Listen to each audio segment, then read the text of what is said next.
అందరికీ వందనాలు. ఈరోజు బైబిల్ రీడింగ్లో పార్ట్ 2లో కీర్తనల గ్రంథం నుండి 56వ కీర్తన. ప్రధాన గాయకునికి యోనతేలెం రెహోకీం అను రాగము మీద పాడదగినది. ఫిలిష్తీయులు దావీదును గాతులో పట్టుకొనినప్పుడు అతడు రచించినది అనుపద గీతము. దేవా, నన్ను కరుణింపుము, మనుష్యులు నన్ను మృంగవలెనని యున్నారు. దినమెల్ల వారు పోరాడుచు నన్ను బాధించుచున్నారు. అనేకులు గర్వించి నాతో పోరాడుచున్నారు. దినమెల్ల నా కొరకు పొంచియున్నవారు నన్ను మృంగవలెనని యున్నారు. నాకు భయము సంభవించు దినమున నిన్ను ఆశ్రయించుచున్నాను. దేవుని బట్టి నేను ఆయన వాక్యమును కీర్తించెదను. దేవుని యందు నమ్మిక ఉంచి ఉన్నాను, నేను భయపడను. శరీరధారులు నన్నేమి చేయగలరు? దినమెల్ల వారు నా మాటలు అపార్థము చేయుదురు. నాకు హాని చేయవలెనన్న తలంపులే వారికి నిత్యము పుట్టుచున్నవి. వారు గుంపు కూడి పొంచియుందురు. నా ప్రాణము తీయగోరుచు వారు నా అడుగు జాడలు కనిపెట్టుదురు. తాము చేయు దోషక్రియల చేత వారు తప్పించుకొందురా? దేవా, కోపము చేత జనములను అణగగొట్టుము. నా సంచారములను నీవు లెక్కించి ఉన్నావు. నా కన్నీళ్లు నీ బుడ్డిలో నుంచబడి ఉన్నవి. అవి నీ కవిలలో కనబడును గదా. కింద ఫుట్నోట్లో పుస్తకము అని ఉంది. కవెలెలో కనబడును గదా. నేను మొరపెట్టు దినమున నా శత్రువులు వెనుకకు తిరుగుదురు. దేవుడు నా పక్షముననున్నాడని నాకు తెలియను. దేవుని బట్టి నేను ఆయన వాక్యమును కీర్తించెదను. యెహోవాను బట్టి ఆయన వాక్యమును కీర్తించెదను. నేను దేవుని యందు నమ్మిక ఉంచి ఉన్నాను, నేను భయపడను. నరులు నన్నేమి చేయగలరు? దేవా, నీవు మరణములో నుండి నా ప్రాణమును తప్పించి ఉన్నావు. నేను జీవపు వెలుగులో దేవుని సన్నిధిని సంచరించున్నట్లు జారి పడకుండా నీవు నా పాదములను తప్పించి ఉన్నావు. నేను నీకు మ్రొక్కుకొని ఉన్నాను. నేను నీకు స్తుతి యాగములను అర్పించెదను.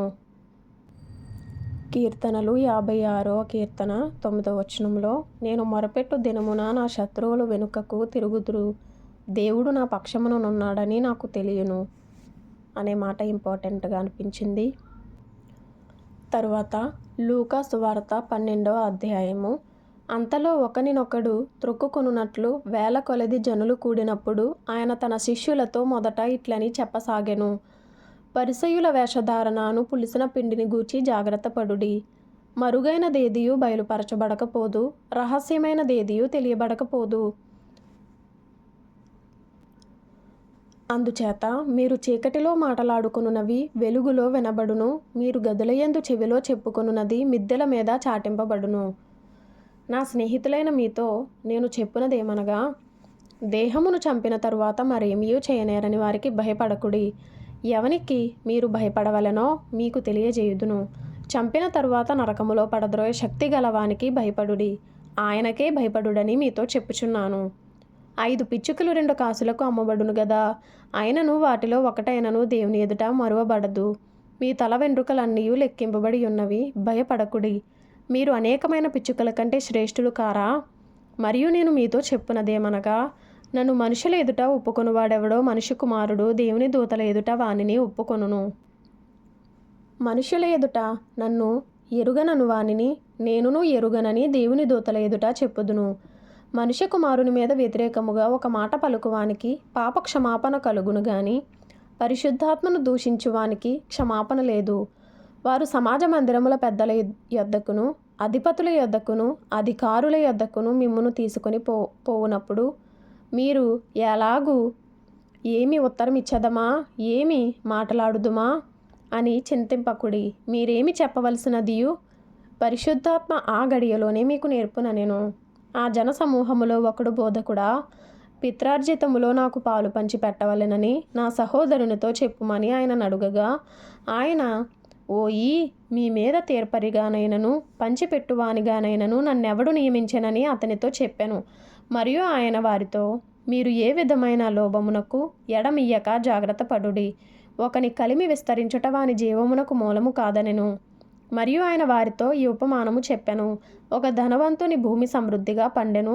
అప్పుడతడు, నా పంట సమకూర్చుకొనుటకు నాకు స్థలము చాలదు గనుక నేనేమి చేతునని తనలో తాను ఆలోచించుకొని, నేను ఇలాగు చేతును, నా కొట్లు విప్పి వాటికంటే గొప్ప వాటిని కట్టించి అందులో నా ధాన్యం అంతటిని, నా ఆస్తిని సమకూర్చుకొని, నా ప్రాణముతో ప్రాణమా, అనేక సంవత్సరములకు విస్తారమైన ఆస్తి నీకు సమకూర్చబడి ఉన్నది. సుఖించుము, తినుము, త్రాగుము, సంతోషించుమని చెప్పుకొందుననుకొనెను.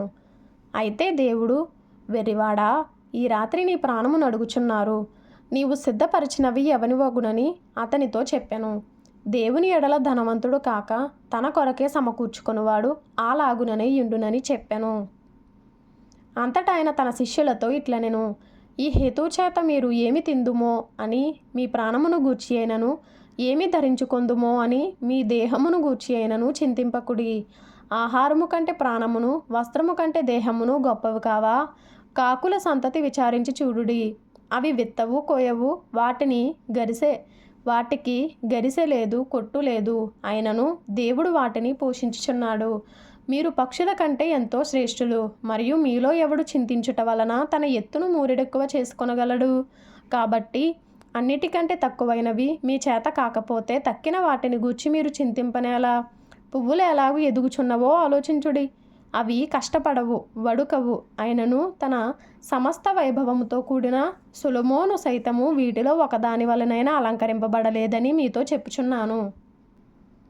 నేడు పొలములో ఉండి రేపు పొయ్యిలో వేయబడు అడవి గడ్డిని దేవుడు ఇలాగూ అలంకరించిన ఎడల, అల్ప విశ్వాసులారా, మీకు మరి ఎంతో నిశ్చయముగా వస్త్రములనిచ్చును. ఏమి తిందుమో, ఏమి త్రాగుదుమో అని విచారింపకుడి, అనుమానము కలిగి ఉండకుడి. ఈ లోకపు జనులు వీటినన్నిటినీ వెదకుదురు. ఇవి మీకు కావలసి ఉన్నవని మీ తండ్రికి తెలియను. మీరైతే ఆయన రాజ్యమును వెదకుడి, దానితో కూడా ఇవి మీకు అనుగ్రహింపబడును. కింద ఫుట్నోట్లో దేవుని రాజ్యమును. మీకు కలిగిన వాటిని అమ్మి ధర్మము చేయుడి. పాతగిలని సంచులను, పరలోకమందు అక్షయమైన ధనమును సంపాదించుకొనుడి. అక్కడికి దొంగరాడు, చిమ్మెట కొట్టదు. మీ ధనం ఎక్కడ ఉండునో అక్కడనే మీ హృదయము ఉండును. మీ నడుములు కట్టుకొని ఉండుడి. మీ దీపములు వెలుగుచుండనీయుడి. తమ ప్రభువు పెండ్లి విందు నుండి వచ్చి తట్టగానే అతనికి తలుపు తీయుటకు అతడెప్పుడు వచ్చునో అని అతని కొరకు ఎదురుచూచు మనుషుల వలె ఉండుడి. ప్రభు వచ్చి ఏ దాసులు మెలకువగా ఉండుట కనుగొనునో ఆ దాసులు ధన్యులు. అతడు నడుము కట్టుకొని వారిని భోజన పంక్తిని కూర్చుండబెట్టి తానే వచ్చి వారికి ఉపచారము చేయనని మీతో నిశ్చయముగా చెప్పుచున్నాను. మరియు అతడు రెండవ జామున వచ్చినను, మూడవ జామున వచ్చినను ఏ దాసులు మెలకువగా ఉండుట కనుగొనునో ఆ దాసులు ధన్యులు. దొంగ ఏ గడియను వచ్చునో ఇంటి యజమానునికి తెలిసిన ఎడల అతడు మెలకువగా ఉండి తన ఇంటికి కన్నము వేయనియడని తెలుసుకొనుడి. మీరు అనుకొనని గడియలో మనుష్య కుమారుడు వచ్చును, గనుక మీరును సిద్ధముగా ఉండుడని చెప్పెను.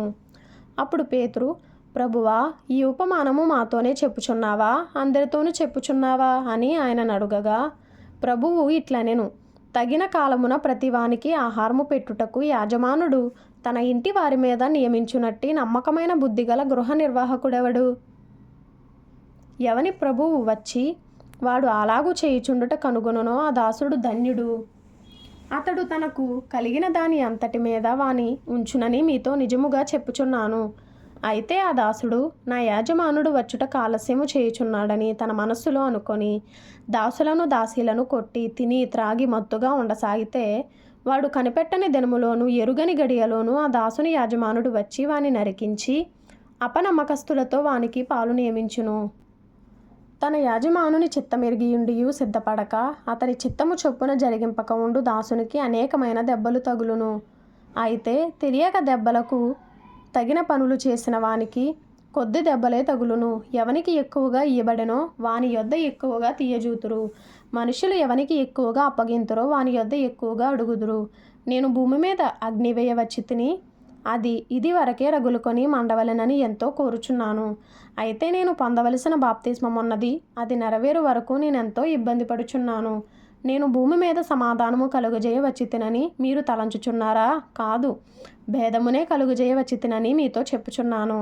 ఎప్పటి నుండి ఒక ఇంటిలో 5 వేరుపడి ఇద్దరికి విరోధముగా ముగ్గురికి విరోధముగా 2 ఉందురు. తండ్రి కుమారునికిని, కుమారుడు తండ్రికిని, తల్లి కుమార్తెకును, కుమార్తె తల్లికిని, అత్త కోడలికిని, కోడలు అత్తకును విరోధులుగా ఉందురని చెప్పెను. మరియు ఆయన జనసమూహములతో ఇట్లనెను, మీరు పడమట నుండి మబ్బు పైకి వచ్చుట చూచినప్పుడు వాన వచ్చుచున్నదని వెంటనే చెప్పుదురు, అలాగే జరుగును. దక్షిణపు గాలి విసరుట చూచునప్పుడు వడగాలి కొట్టునని చెప్పుదురు, అలాగే జరుగును. వేషధారులారా, మీరు భూమి ఆకాశముల వైఖరి గుర్తింపనెరుగుదురు. ఈ కాలమును మీరు గుర్తింపనెరుగరేలా? ఏది న్యాయమో మీ అంతట మీరు విమర్శింపరేలా?